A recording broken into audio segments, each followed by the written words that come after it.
반갑습니다. 오늘도 다 함께 우리 청년부 표어 한번 외치고 같이 시작하겠습니다. 화면 앞에서 오른손 주먹 쥐시고 우리 함께 복명복창하겠습니다. 전능하신 하나님을 믿고 경험하는 청년부. 아멘. 여전히 미국은 코로나 바이러스로 인해 많은 이들이 어려움을 겪고 있습니다. 그러나 우리는 주님의 뜻을 온전히 다 알 수 없으나 주님께서 지금도 일하시고 또 다스리심을 의심하지 않는 여러분 되길 소망합니다. 주님은 나의 반석이시며 나의 방패와 같은 분이심을 우리가 고백할 수 있도록 날마다 주님을 더욱더 의지하는 우리 청년들 되길 바랍니다. 우리가 주님을 의지할 때에 주께서 우리를 두렵지 않게 하실 줄 믿습니다. 보호하실 줄 믿습니다. 우리가 예수님의 이름, 보혈의 능력을 의지함으로 강하고 담대하게 오늘 하루하루를 살아가시기를 소망합니다. 네, 부활 더 게임 체인저라는 제목으로 계속해서 부활 신앙에 대해 시리즈 설교를 전하고 있습니다. 우리가 그동안 잊고 있었던 예수님의 부활이 십자가만큼이나 나의 삶에 감동과 희망이 되기를 진심으로 소망합니다. 우리가 예수님의 부활을 가슴에 품고 살아갈 때에 우리 삶의 판도가 이전과는 완전히 달라질 줄 믿습니다. 오늘 성령님께서 여러분 가운데 찾아와 주셔서 우리의 걱정과 근심, 어두운 과거는 거두시고 부활 신앙으로 우리를 회복하시길 주님의 이름으로 기도합니다. 아멘. 오늘은 부활은 완전한 회복이다라는 제목으로 누가복음 24장 36절에서 49절의 말씀을 함께 나누겠습니다. 지난주와는 동일한 본문이지만 다른 부분에 집중하려고 합니다. 제가 몇 주 동안 부활을 눈으로 보고도 믿지 못하는 이 제자들의 모습에 대해서 함께 나눠왔습니다. 그렇게 숱하게 십자가에서 죽으시고 다시 살아나실 것을 예고하셔도 기억도 못하고 또 다시 살아나셔서 돌아오셔도 믿지 못하는 이 제자들의 모습을 제가 하나하나 다뤘었습니다. 아니, 주님이 죽은 자를 살리시면 뭐합니까? 보여주시면 뭐할까요? 아무도 주님이 하나님의 아들, 죽음을 다스리시고 부활하실 것이라 믿지 못했기 때문이죠. 참 답답합니다. 제자들이 예수님과 함께 할 때에는 늘 예수님의 기대에는 못 미치는 모습을 보입니다. 좀 믿음 좀 생기나 하면 언제 그랬냐는 듯이 믿음을 잃는 모습도 늘상 보여주는 것이 바로 이 제자들의 모습이죠. 그런 모습을 보는 우리들도 답답한데 예수님은 얼마나 속이 터지셨을까요? 저도 이 마음을 잘 압니다. 제가 한국에서 청소년 사역을 정말 열심히 했었습니다. 정말 그 누구보다 열심히 했다고 자부할 수 있었습니다. 제 삶을 정말 바쳤던 것 같아요. 근데 제가 섬기던 이 청소년부가 정말 소위 문제 청소년들이라고 하죠. 그들의 계보가 이제 전통적으로 이어지는 곳이었습니다. 생각해보면 여러분 신기하죠? 학교도 틈만 나면 안 가는 아이들이 어떻게 교회는 그렇게 다니는지 말입니다. 하나님 은혜죠. 신기하게도 항상 꼭 그런 아이들이 무리 중에 꼭 한 명 이상이 이 수련회 같은 곳을 가면 하나님을 깊게 만납니다. 그래서 꼭 뒤집어지는 일들이 이어졌었어요. 그러니 그 친구의 변화된 모습이 신기해서 이제 막 그 주변의 친구들이 교회로 찾아오는 일들이 많았습니다. 그래서 문제 아들이 많았죠. 근데 저는 그 아이들을 정말 최선을 다해 섬겼습니다. 그 아이들의 삶 속에 깊이 들어가려고 노력을 했어요. 제가 했던 일 중에 하나는 생일이 되면은 저는 학교로 케이크를 들고 찾아갔습니다. 교실 복도에서 케이크도 쉬는 시간에 막 나눠주고 가고 그랬어요. 그럼 막 아이들이 지들 남자친구도 해주지 못하는 일을 막 전도사님이 해주니까 그게 막 신나서 궁금해서 몰려오더라고요. 막 사진도 찍고요.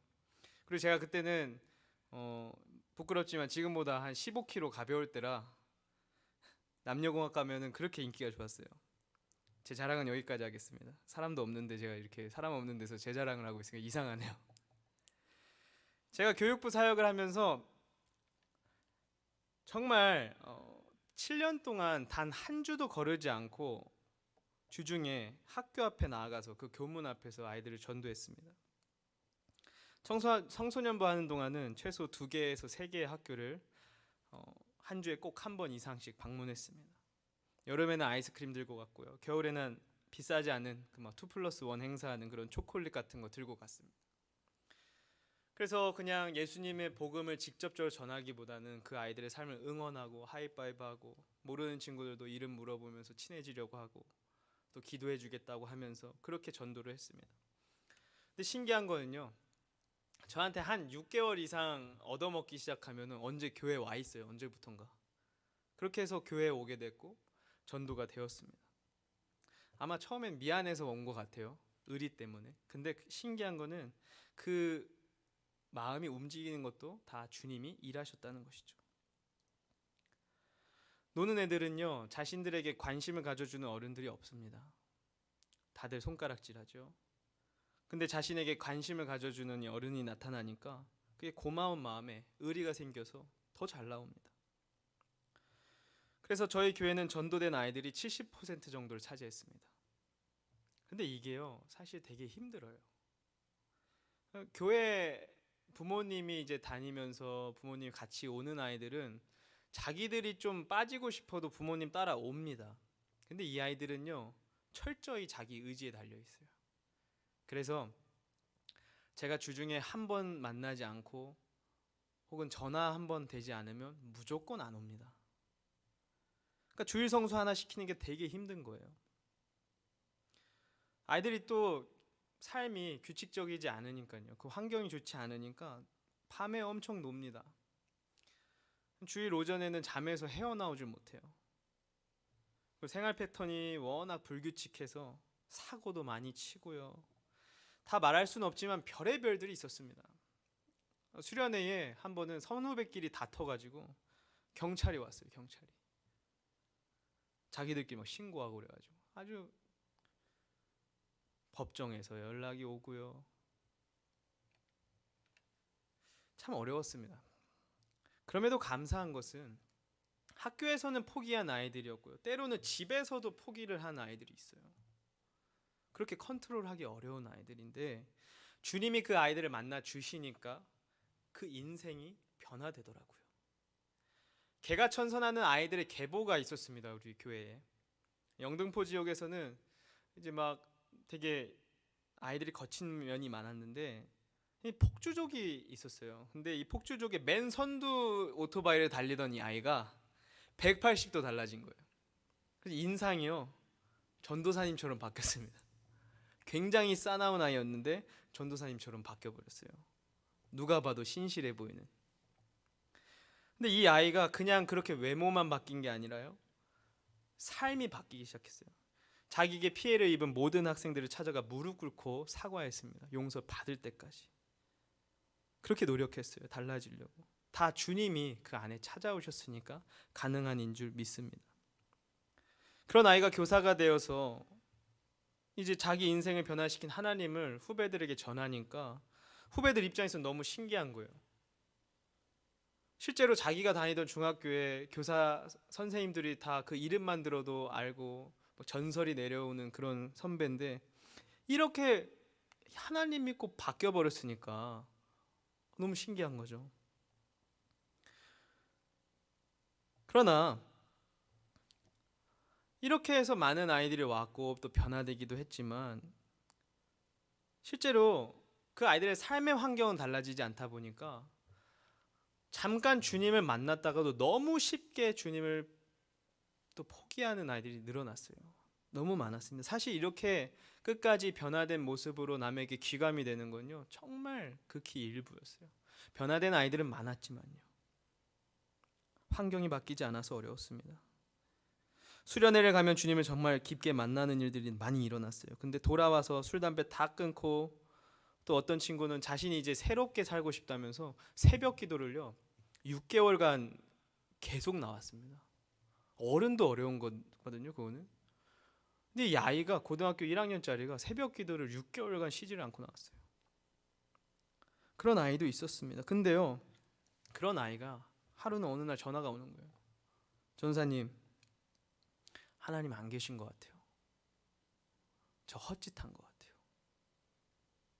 그 뒤부터 갑자기 연락을 끊고 교회에 안 나오기도 했습니다. 잠수 타는 아이들이 너무 많았어요.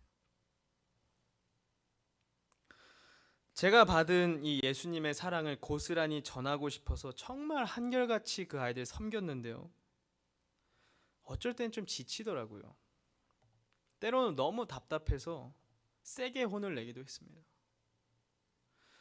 제가 아무리 이 열의 공을 들여도 겨우 하나 돌아올까 말까 하는 기분이 저를 억눌렀어요. 지치더라고요.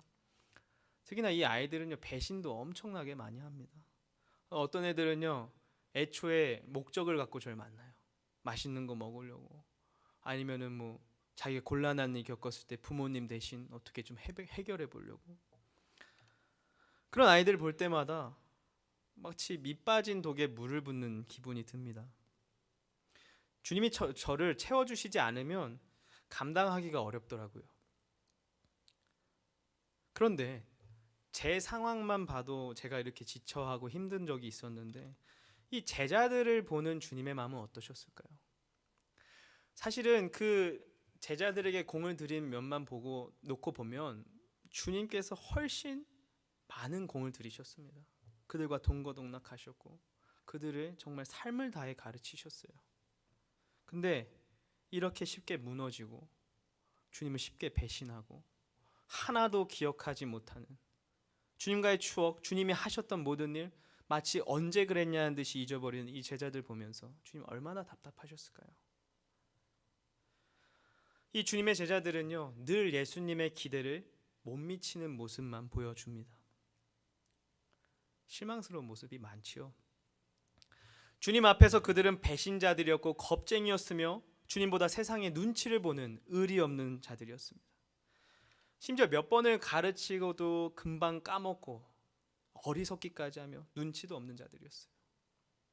오늘 우리가 읽은 본문만 봐도 그렇습니다. 이들은 부활하신 주님이 몇 번째나 그들에게 찾아와 주셔도 놀라워하고 무서워하기만 해요. 놀랍기는 하는데 받아들이진 않습니다. 이해하지 못해요. 얼마나 답답합니까? 38절에 예수님 책망하시죠. 얼마나 답답하시면. 근데 정말 예수님이 대단하신 것은요, 그런 부족한 제자들의 눈높이에 맞추어 그들을 또 믿게 하시려고 최선을 다하신다는 겁니다. 갖은 노력을 다하세요. 주님은 포기하지 않으십니다. 마치 잃은 양 한 마리를 위해서 그 한 마리를 찾으려고 온종일 돌아다니고 있는 목자처럼 주님은 열심을 다하십니다. 포기하지 않으세요. 제자들은 부활하신 주님이 오늘 본문에 찾아오셨을 때에 예수님이 육체로 완전하게 부활한 것이 아니라 죽으신 그분의 영혼이 내 앞에 지금 찾아왔다고 생각했어요. 그래서 내가 지금 보고 있는 것이 예수님의 진짜 예수님이 아니라 그냥 예수님의 영혼, 환영이라 생각한 겁니다. 그러니 예수님이 39절에 어떻게 하십니까? 39절에 내 손과 발을 보고 나인 줄 알라. 또 나를 만져보라. 영은 살과 뼈가 없으되 너희 보는 바와 같이 나는 있느니라. 그럼에도 우리가 주목해야 할 것은 주님께서는 이 제자들의 잘못된 이해조차도 받아주셨다는 거예요. 영으로 보니까 영이 아님을 증명하고 계십니다. 아니 그럴 필요가 뭐가 있어요? 근데 주님은 그들의 눈높이 맞춰주십니다. 친절히 바로잡아 주십니다. 여러분, 주님께서 이 정도 노력하시면 받아들일만 하잖아요.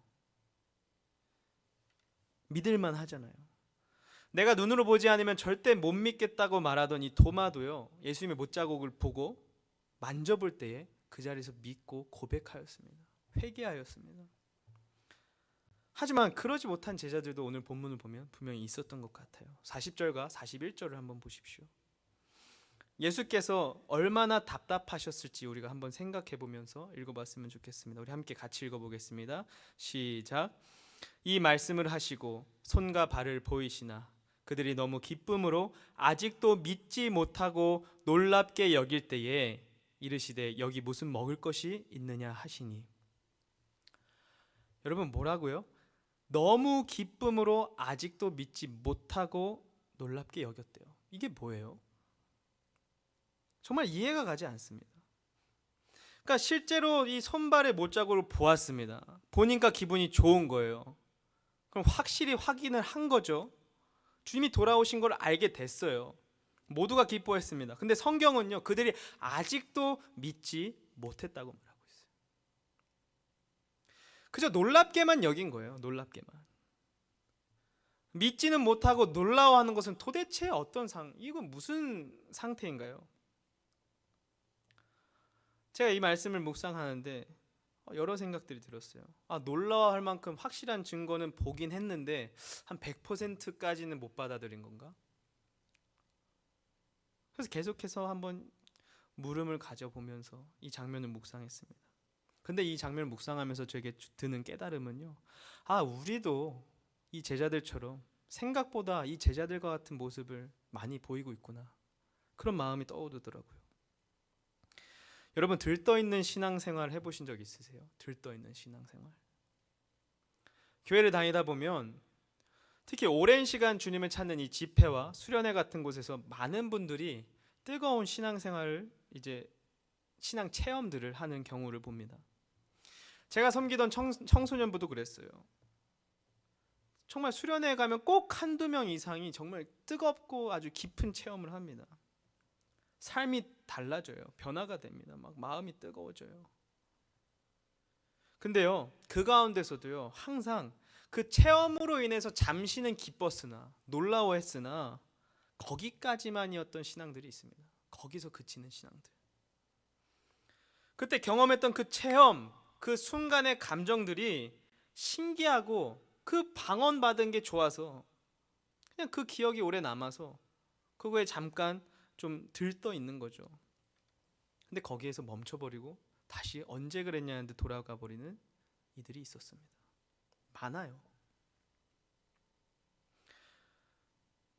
저는 우리가 그런 들떠 있는 신앙이 되지 않길 소망합니다. 그 기쁨으로 더 주님을 알고자 갈급해하는 심령들 되길 소망합니다. 더 주님을 찾고 더 주님을 의지하고 내 삶의 변화를 놓고 간절히 기도하는 우리 청년들 되기를 진심으로 소망합니다. 아멘. 제자들은 그저 놀라워만 했습니다. 그러나 놀라움과 기쁨만으로 우리가 만족해서는 안 됩니다. 저는 여러분이 이 놀라운 영적 체험만을 간절히 바라면서 거기에만 몰두되지 않았으면 좋겠어요. 거기에서 머무르지 않았으면 좋겠어요. 거기서 넘어서서 100% 온전히 주님을 나의 구주로 믿게 되는 그 자리까지 오르길 소망합니다. 주님이 죽음을 이기시고 다시 살아나셔서 전능하신 하나님이심을 우리가 믿게 되는 그날을 바라면서 계속해서 달려가는 여러분 되기를 진심으로 소망합니다.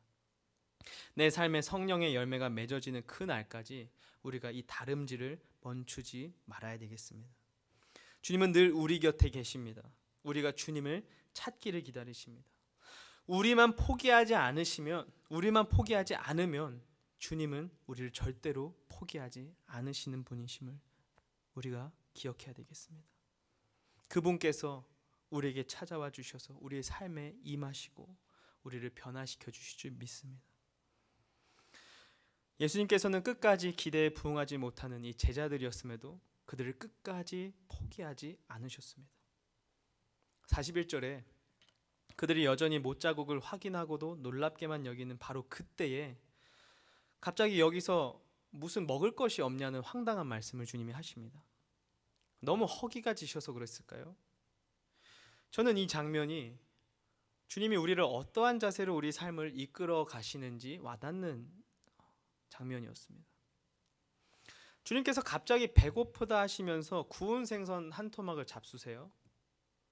근데 이게 사실은요, 뒤에 본문들을 보면 완전한 눈높이 교육이라고 우리가 깨달을 수 있습니다. 제자들이 지금 예수님을 어떻게 바라보고 있습니까? 영혼이라 생각하고 있어요. 그냥 보이는 영혼, 예수님의 몸, 그 몸으로 완전히 살아나신 분이라 보지 않고 영혼으로 보고 있어요. 그래서 그들의 수준에 맞게 지금 주님이 육신으로 완전히 부활하셨음을 증명하는 장면입니다. 이게 완전한 시청각 교육이자 눈높이에 맞춘 교육인 거죠. 믿음 없는 자들을 향한. 그리고 마침 메뉴가 물고기가 됐습니다. 이전에 바로 앞서서 등장했던 엠마오 두 이 제자들 만났을 때도 그랬고요. 거기선 떡과 빵을 나누셨죠. 그리고 오늘 예루살렘에서는 물고기를 잡수시는 것은 결코 우연이 아닙니다. 많은 성서학자들도 이것이 제자들에게 예수님이 행하셨던 이 오병이어의 기적을 떠올리게 하는 행동이라고 해석을 합니다. 그러니까 지금 이 앞에서 이 생선을 드시는 이 장면이 사실은 주님과 함께했던 순간들이 이 제자들 마음속에서 떠오르게끔 하는, 계속해서 연상하게끔 하시는 주님의 시청각 교육, 주님의 눈높이 교육이었던 거죠. 그리고 제가 이렇게 확실히 해석할 수 있는 그 근거는 43절의 표현인데요. 누가는 주님이 그 생선을 받으사 그들의 앞에서 잡수셨다라고 말하고 있습니다. 그들의 앞에서. 이 누가복음의 저자인 누가의 특징이 있습니다. 그의 문체 스타일은요, 그만의 고유한 신학을 굉장히 티가 나게 드러낸다는 것이 그의 특징이에요. 반복되는 표현과 의도적인 문장의 배치 구성으로 통해서 자신이 전하고자 하는 메시지, 자신이 받은 하나님의 영감을 그렇게 드러내는 것이 특징입니다. 그래서 마가복음과 유사한 내용도 그의 손을 거치면 그가 그 이야기를 통해 어떠한 말을 전하고 싶은지 티가 나게끔 보여줘요. 그래서 오늘 이 편집을 통해서 발견할 수 있는 게 43절에 단순히 받으사 잡수시더라가 아니라 그들 앞에서 잡수시더라고 말하고 있는 겁니다. 이것은 그들과 함께하는 식사라기보다는 그들에게 보여주는 식사였어요. 왜 그렇게 보여주는 식사를 하셨을까요? 아직도 영인 줄 아는 이들에게 실제 먹고 마시는 모습을 보여주심으로 내가 육체로 부활한 예수 그리스도라는 것을 증명해주고 계신 것입니다. 눈높이 교육인 거죠. 저는 참 이 장면이 흥미로웠습니다. 주님은 정말 한결같이 이 제자들의 부족한 모습도, 어리석은 모습도 다 이해해 주시고 그들의 눈높이에 맞춰 주시는 분이셨어요. 그래서 그들이 이해할 수 있을 때까지 가르치시는 분이셨습니다. 제가 예수님 입장 같았으면 사실 너네는 진짜 도무지 안 되겠다. 내 노력이 아깝다. 됐어 때려쳐. 이런 말이 절로 나왔을 것 같아요.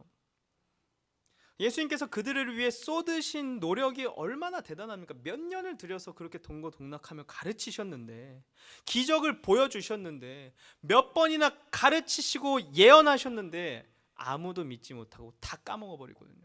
얼마나 답답하겠어요. 배신까지 하고요. 실망스러운 이들입니다. 그러나 주님은요, 그들에게 계속해서 포기하지 않고 다가가십니다. 친히 찾아와 주시고요, 친히 그들의 눈높이에 맞춰 가르쳐 주십니다.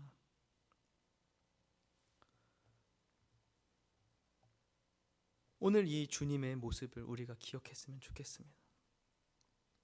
44절에서 45절을 보시면 그들이 이전에 들어도 이해하지 못한 이 성경 전체에 걸쳐 예수님이 어떠한 분이시고 어떠한 일을 이루실 것인가에 대한 예언들을 쫙 설명해 주시면서 이 일들이 지금 이 십자가의 사건과 부활을 통해 이루어졌음을 하나하나 가르쳐 주십니다. 깨닫게 해 주십니다.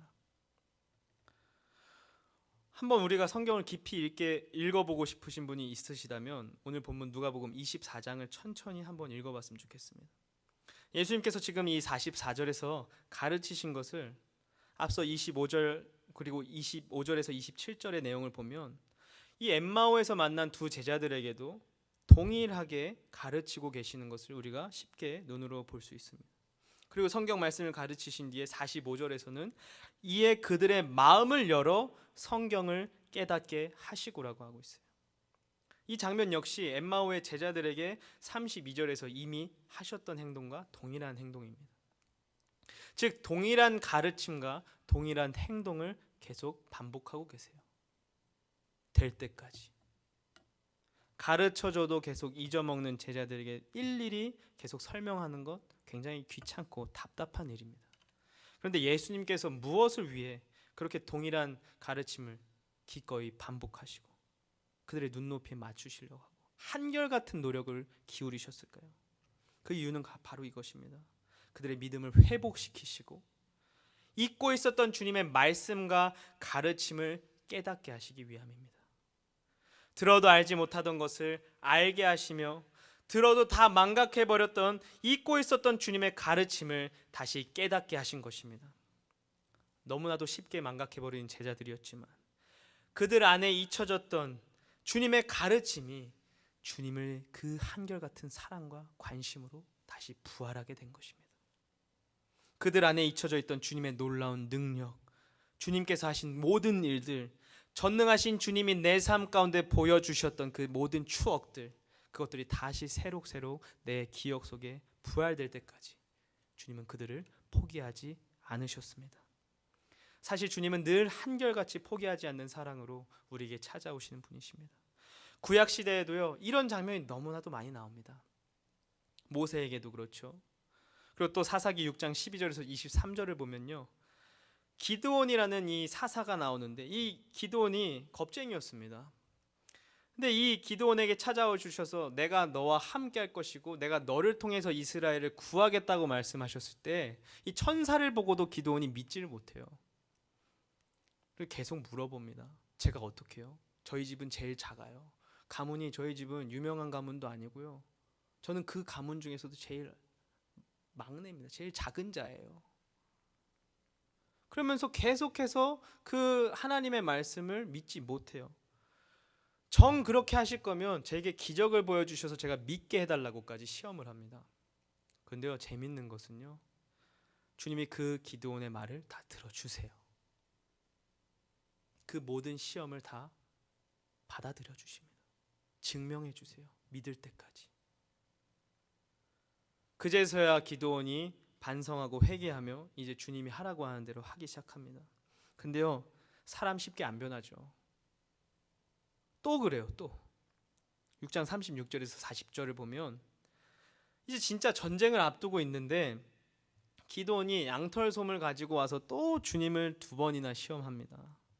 주님이 진정 저를 사용하신다면 이 양털만 적셔주시고 다른 땅은 마르게 해주세요라고 그래요. 무리한 부탁이죠. 굳이 그렇게까지 할 필요가 있을까요, 주님이요? 근데 주님은요, 신기하게도 그대로 행하셨다고 성경은 기록하고 있습니다. 그러면 이 정도 했으면 믿을만 하잖아요. 근데 기드온은요, 여기서 또 더 나아갑니다.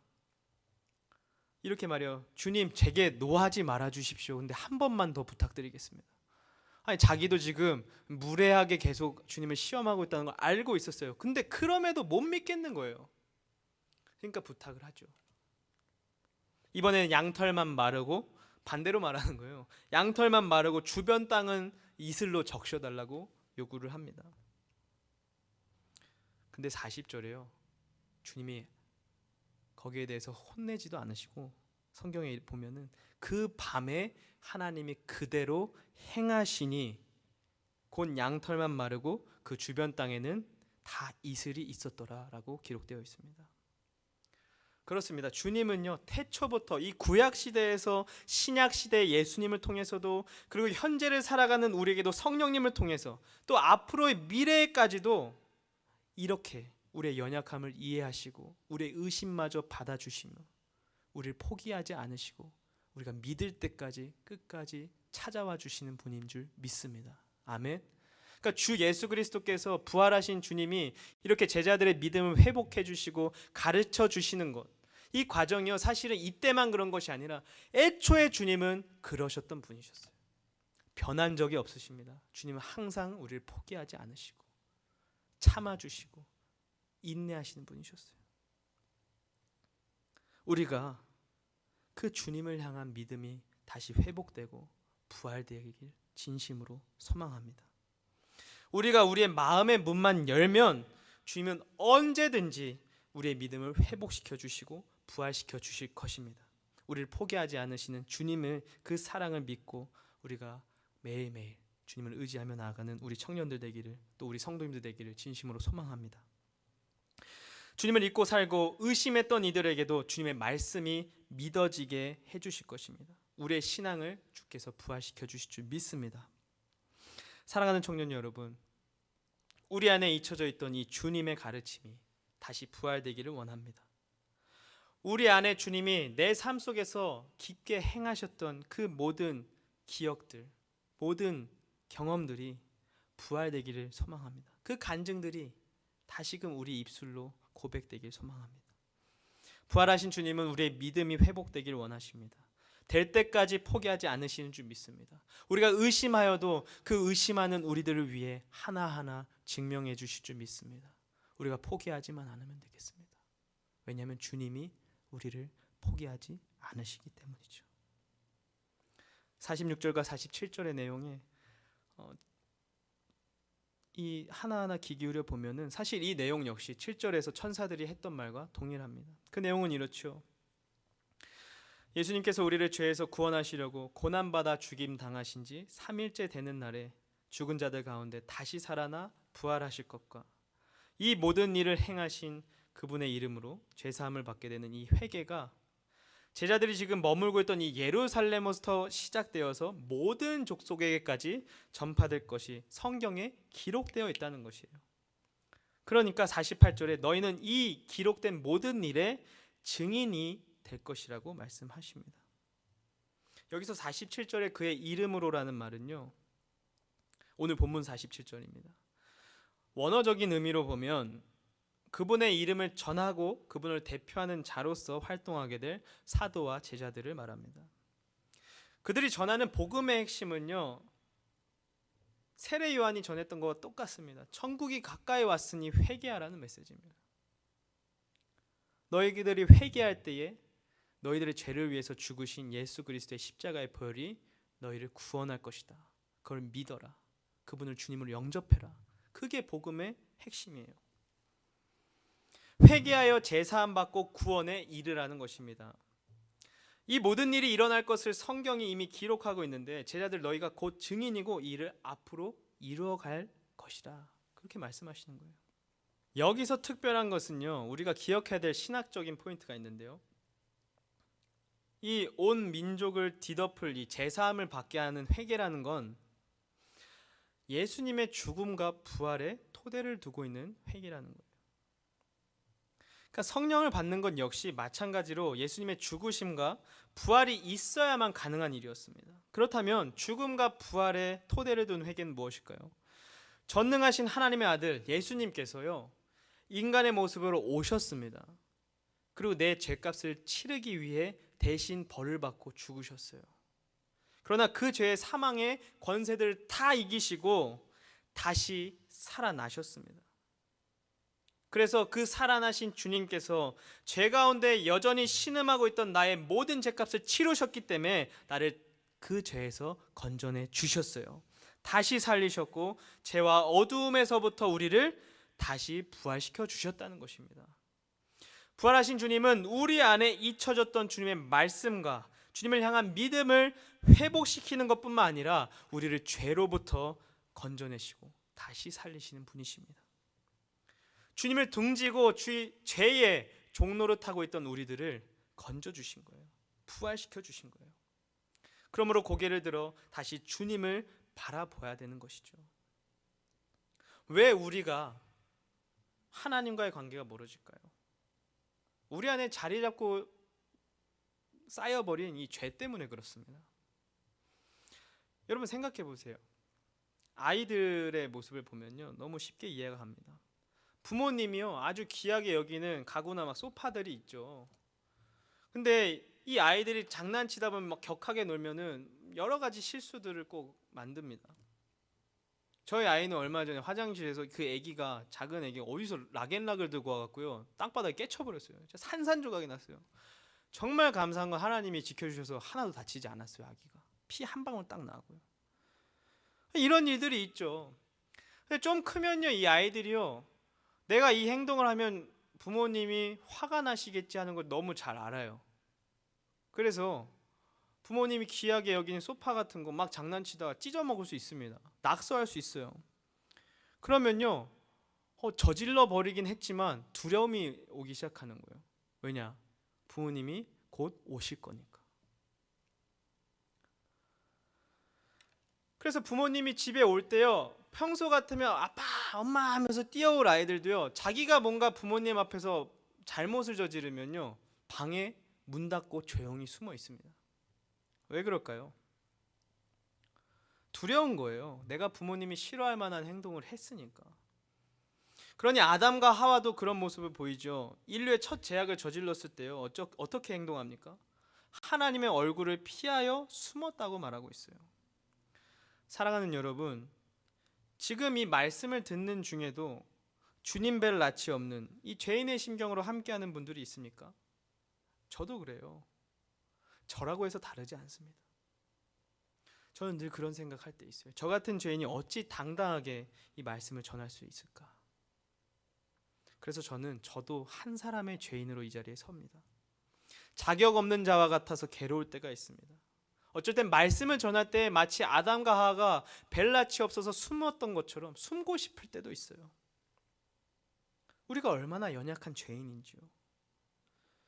사실은 우리의 삶을 우리가 하나하나 되돌아보면 오늘 이 우리가 마주한 이 본문의 제자들보다 더 주님 앞에 실망스러운 삶을 사는 것이 우리들의 삶 아니겠습니까? 우리는 우리의 삶을 주님께 올인하지도 못하는 사람들이에요. 우리의 삶을 주님께 걸어보지도 못합니다. 우리의 생업이 더 중요하죠. 용기도 없어요.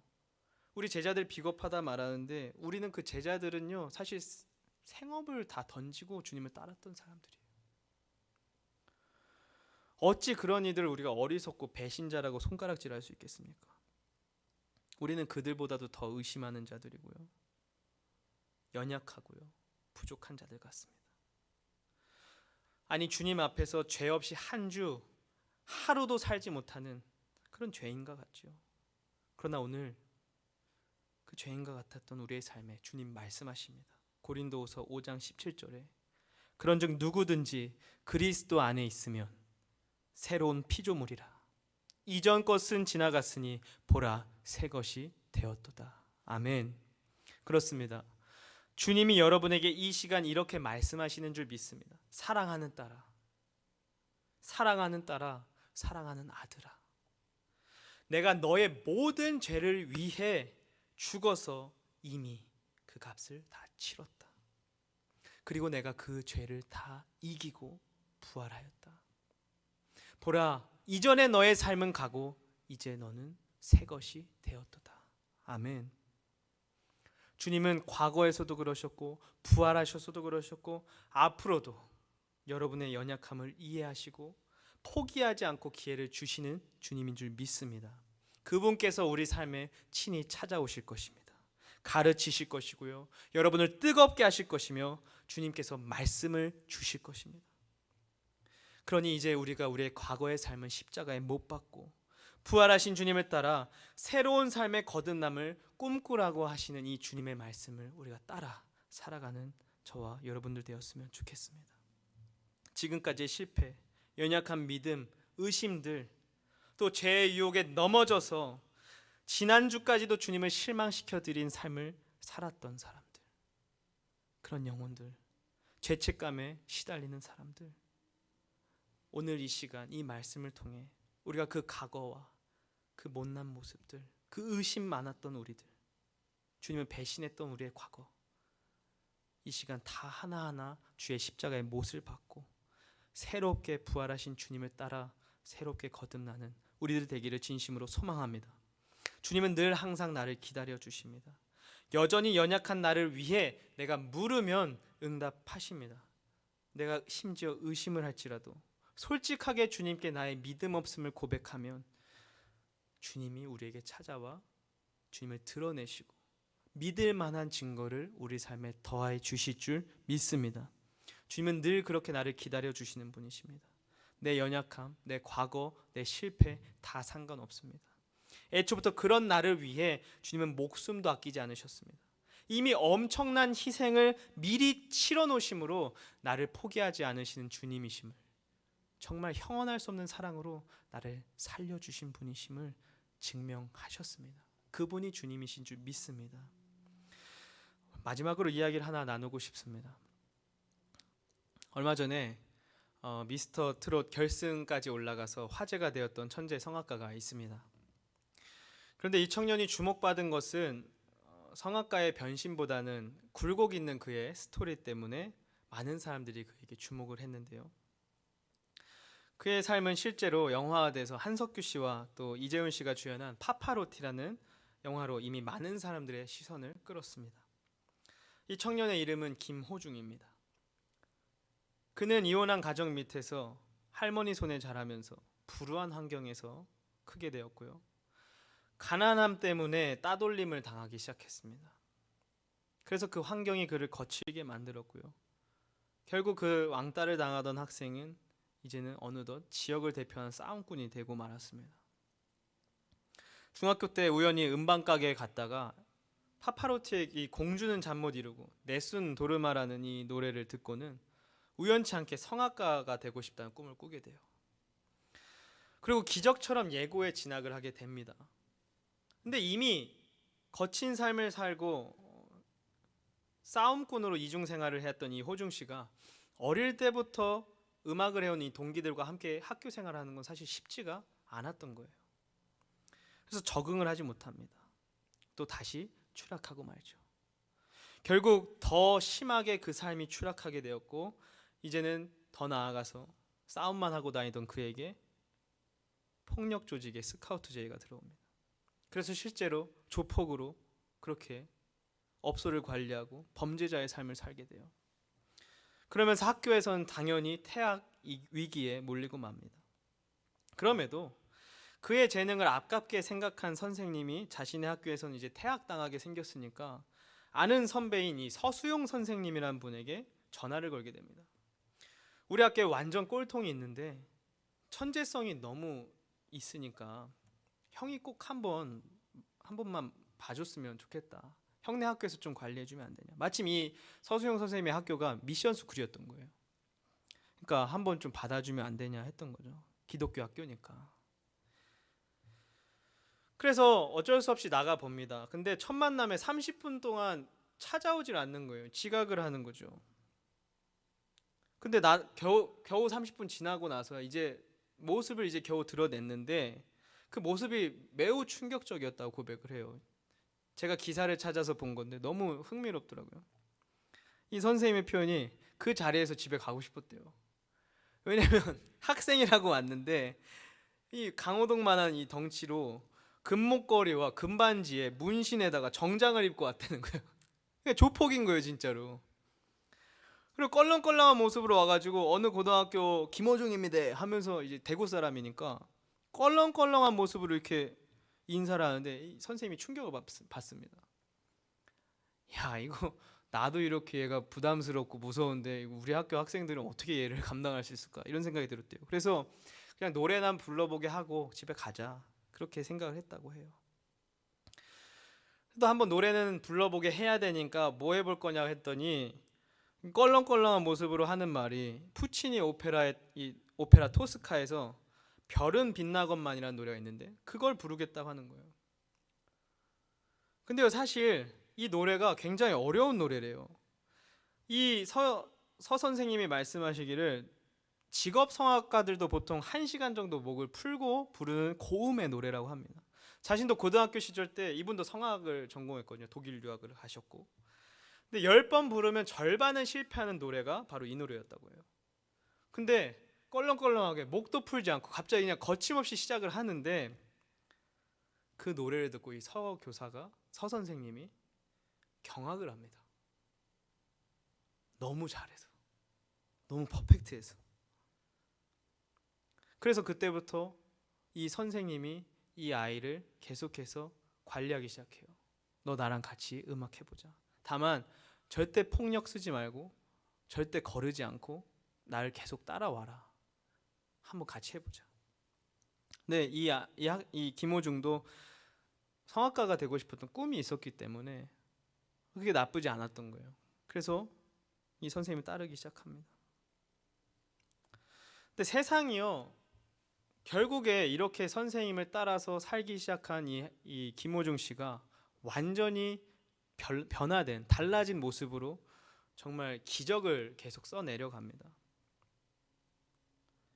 그래서 그를 그렇게 변화시킨 이 선생님의 사랑에 주목을 합니다. 모든 세상이 그렇게 주목을 했어요. 그의 어두운 과거에서 지금 이 천재 성악가로 변화된 과정까지 그 선생님의 사랑에 되게 주목했습니다. 그리고 그 과정 속에서 드러난 그 김호중 씨의 천재성에서도 사람들은 많이 감탄을 했죠. 궁금해했죠. 근데 저는요, 다른 부분이 궁금해졌어요. 아니, 그가 사실 이 선생님을 만나기 전에도 우연히 어떻게 예고로 입학했을까? 가난했고요. 음악을 배울 수 있는 환경도 아니었는데요. 근데 그 기사를 보니까요, 교회 지휘자 집사님께 무료로 성악을 배웠기 때문에 입학할 수 있었다는 거예요. 신기했습니다. 그 어두운 시절에도 교회를 다녔다는 거잖아요. 근데 마침 동아일보 이 오명철 기자가 쓴 기사를 보면 더 자세히 나와 있는데요. 이 예고 이후에 만나게 된 이 서 선생님, 이 서수용 선생님의 인터뷰가 되게 길게 나와 있는데 너무 흥미롭습니다. 근데 더 제가 눈길을 끌었던 기사는 그 내용은 뭐냐? 이 서 선생님도 독실한 크리스찬이었다는 거예요. 그리고 그 인터뷰가 동아일보 인터뷰인데요. 하나님께서 어떻게 자신과 이 호중 씨의 삶에 영향을 끼쳐 왔는지 자연스레 그것을 드러내고 있었다는 거예요. 그렇죠. 그 선생님이 그렇게 그 제자가 아무리 삑딱선을 타고 따라와 주지 않고 사고만 쳐도 버틸 수 있던 원인에 대해서 우린 좀 생각을 해봐야 됩니다. 그냥 그 선생님이 대단하셔서 그럴까? 어떻게 그 마르지 않는 샘물 같은 사랑으로 계속 기다려줬지? 왜냐하면 엄청나게 그 이후에도 사고를 많이 쳤거든요. 영화에 그게 다 드러납니다. 근데요, 그 기사에 이 선생님이 그토록 이 제자를 포기하지 않고 사랑할 수 있었던 비결들이 그분의 고백을 통해서 등장해요. 나오고 있습니다. 사실 이 선생님도 고백하길 너무 이 제자의 바뀌지 않는 모습에 지쳐서 이를 포기하고 싶을 때가 한두 번이 아니었다고 말합니다. 놀라운 천재성 때문에 50일 만에 가르친 지 50일 만에 콩쿠르에 나와서 우승을 차지해요. 또 날고 기는 성악가들이 모이는 이 서울 세종음악 콩쿠르에서도 고등부 우승을 차지합니다. 근데 잠시 선생님이 바빠서 케어를 못한 그 사이에 콩쿠르 또 나간 이 예선 대회에서 탈락하고 말았어요. 근데 이 한 번의 탈락에 충격을 받아서 자취를 감추고 사라져 버렸습니다. 원래요, 노는 애들이 좀 그래요. 포기가 빠릅니다. 근데 연락도 되지 않는 거예요. 그렇게 아버지와 아들처럼 거의 6개월을 매일 그 자취방이 생기기 전까지는 그 예전에 살던 데에서 이 선생님 맨날 데리러 가서 그 친구를 학교까지 데리고 왔었는데 이젠 연락도 받지 않는 거예요. 5일 만에 통화는 됐으나 학교는 나오지 않았습니다. 그때 이 선생님께서도 너무 답답해서 눈물을 흘리며 기도했다고 합니다. 하나님, 이 학생을 감당하기에는 제 그릇이 너무 작은 것 같습니다. 이쯤에서 끈을 놔야 할 것 같습니다. 그런데 그때에 이 선생님이 고백하기를요, 그 기사에 정확하게 나와 있어요. 그 마음 깊은 곳에서부터 이런 음성이 들려왔다고 합니다. 아들아, 너는 호중이보다 나를 더 힘들게 했었다.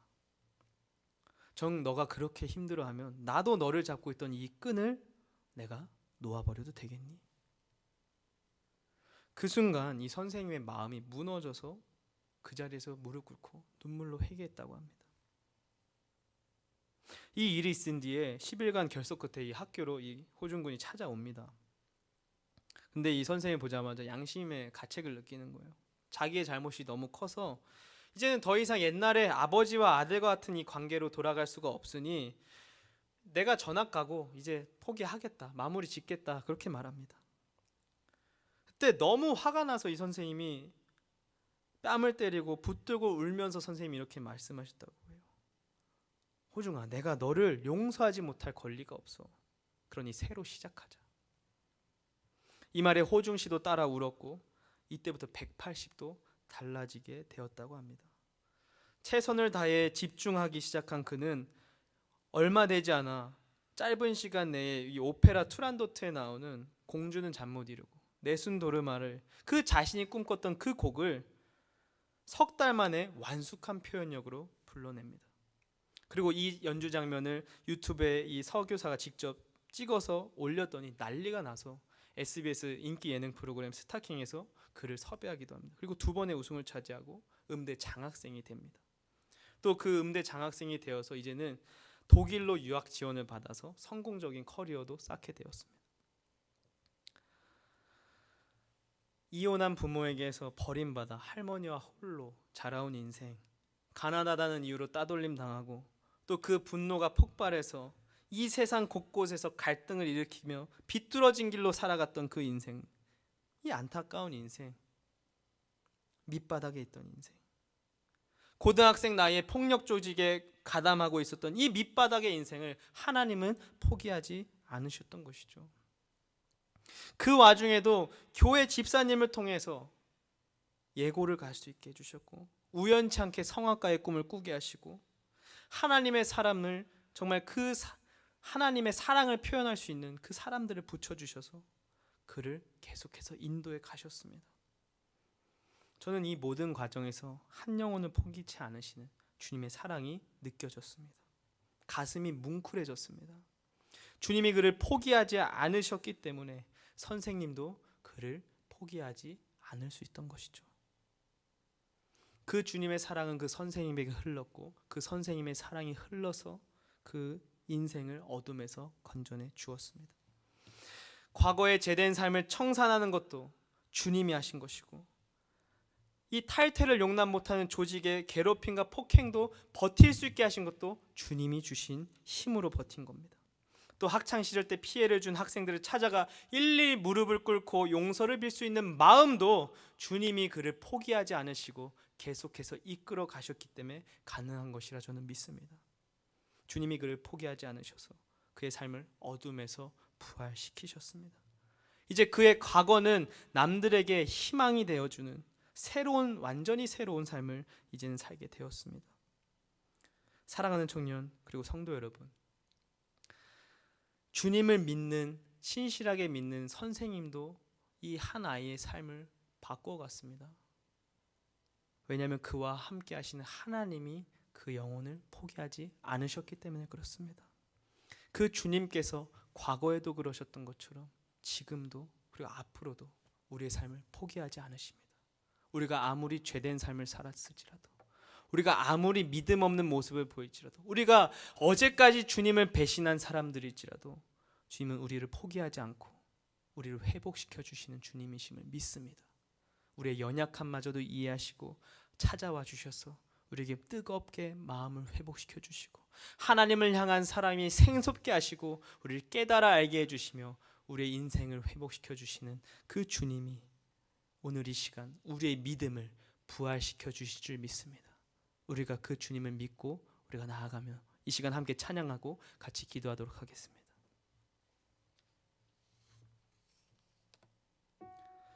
우리 이 시간 함께 온전케 되리 찬양하겠습니다.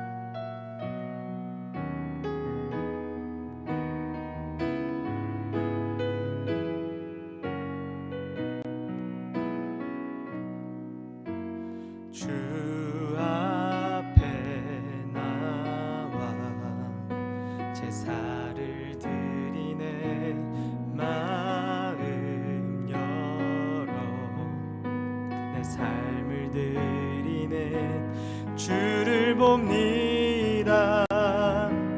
끝없는 사랑 날 회복시키네. 이제는 일어 주를 보내. 그 능력 날 새롭게 해. 주님의 사랑 날 만지시니 내 모든 두려움 사라지네. 폭풍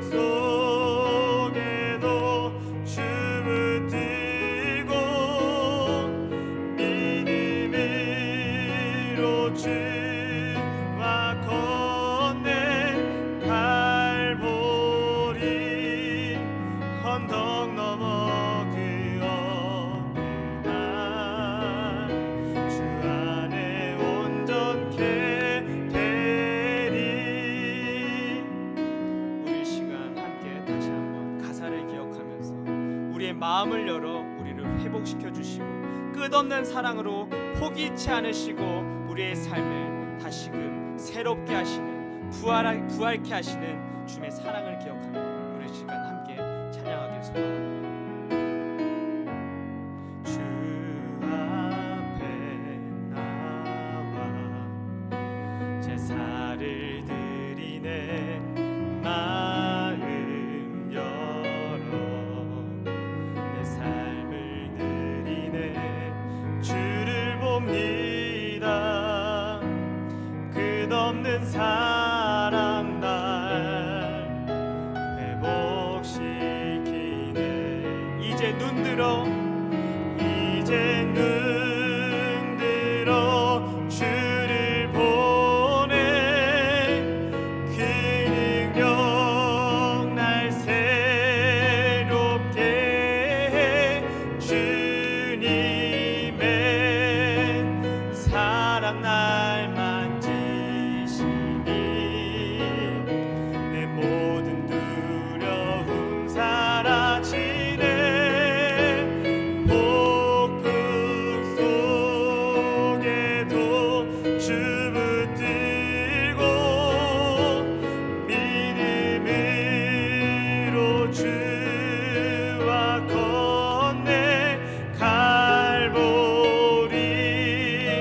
언덕 넘어 그 어느 날 주 안에 온전케 되리. 우리 시간 한 번 더 찬양하겠습니다. 이제 눈 들어 주를 보내 그 능력 날 새롭게 해 주님의 사랑 말 만지시니 내 모든 두려움 사라지네. 폭풍 속에도 주 붙들고 믿음으로 주와 건네 갈보리 언덕 넘어 그 어느 날 주 안에 온전케 되리. 우리 이 시간 함께 기도하겠습니다. 주님 나의 마음을 열어 내 삶을 드려 이제 주를 바라봅니다. 주님 내 마음을 열어주시는 분도 사실은 주님이신 줄 믿습니다. 오늘 이 시간 주님 우리의 삶을 책임져 주시는 주님께서 우리를 포기치 않은 주님께서 나의 삶 회복시켜 주실 줄 믿습니다. 주여 이제 우리가 오늘 이 시간 과거의 나의 삶은 청산하고 이제 하나님 안에서 부활하신 주님을 따라 새로운 삶을 꿈꾸게 하여 주시옵소서. 오늘 이 시간 우리가 먼저 주님께 나아가 주님 나의 삶을 아버지 주님 앞에 회개하며 털어놓으며 주님 이 연약한 나를 주님 고백합니다. 주님 용서하여 주시고 주님을 믿지 못하고 의심하며 날마다 주님이 나의 삶 가운데서 일하셨던 그 모든 역사들도 한순간에 잊고 살아가는 이 모든 나의 연약함을 주님 용서해 달라고 이 시간 나의 삶을 또 나의 수많은 죄악으로 얼룩진 내 삶을 이 시간 고백하면서 오늘 이 시간 주님 앞에 나의 모든 죄를 회개하며 나아가기를 이 시간 간절히 소망합니다. 우리 이 시간 주여 세 번 외치고 우리의 모든 죄악을 회개하며 우리의 모든 더러운 삶을 이 십자가에 못 박고 나아가길 소망합니다. 우리 이 시간 함께 주여 세 번 외치고 한 목소리로 같이 기도하겠습니다. 주여 주여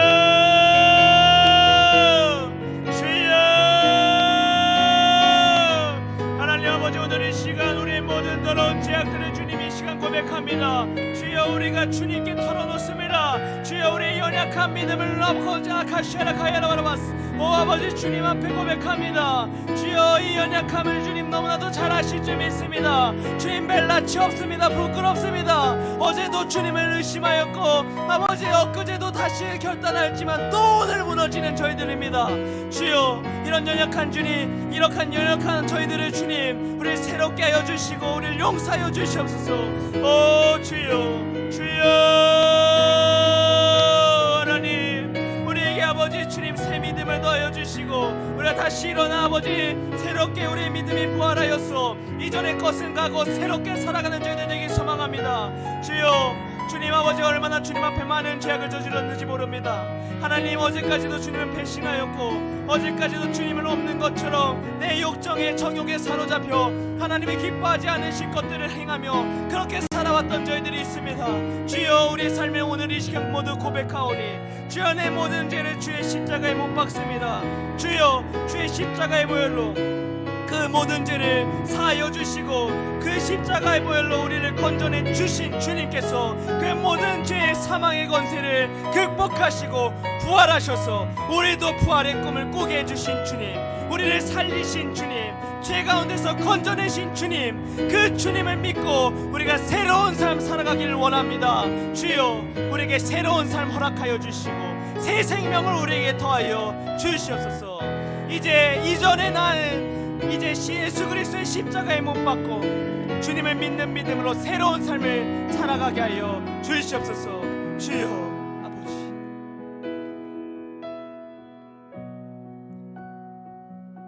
사랑하는 하나님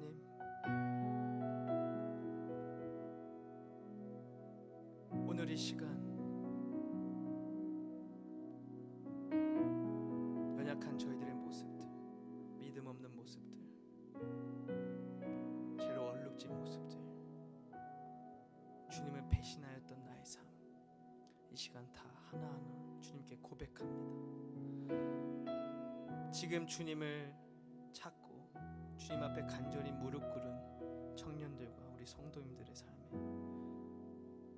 언제나 그렇듯이 과거에나 지금이나 앞으로 다가올 미래에도 우리를 포기치 않으시고 날마다 우리의 삶에 두드리시며 우리를 이끌어 가실 사랑의 주님을 우리가 이렇게 회개할 때 만날 수 있게 하여 주시옵소서.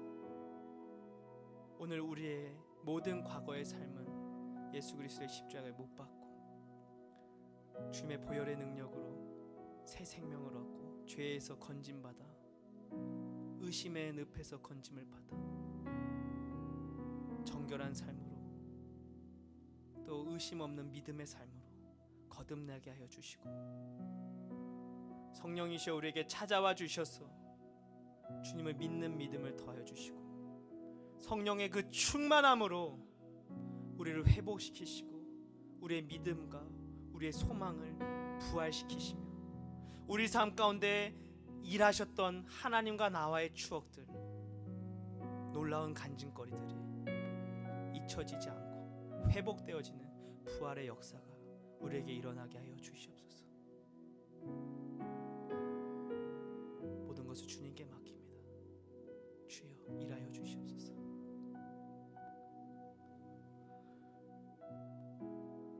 성부와 성자와 성령의 형언할 수 없는 그 크신 사랑과 은혜와 축복이 지금 이 시간 우리의 모든 죄를 고백하고 우리의 연약한 믿음을 털어놓고 주님을 찾는 모든 성도님들의 머리 위에 또 청년들의 머리 위에 영원토록 함께하기를 간절히 축원하옵나이다. 아멘.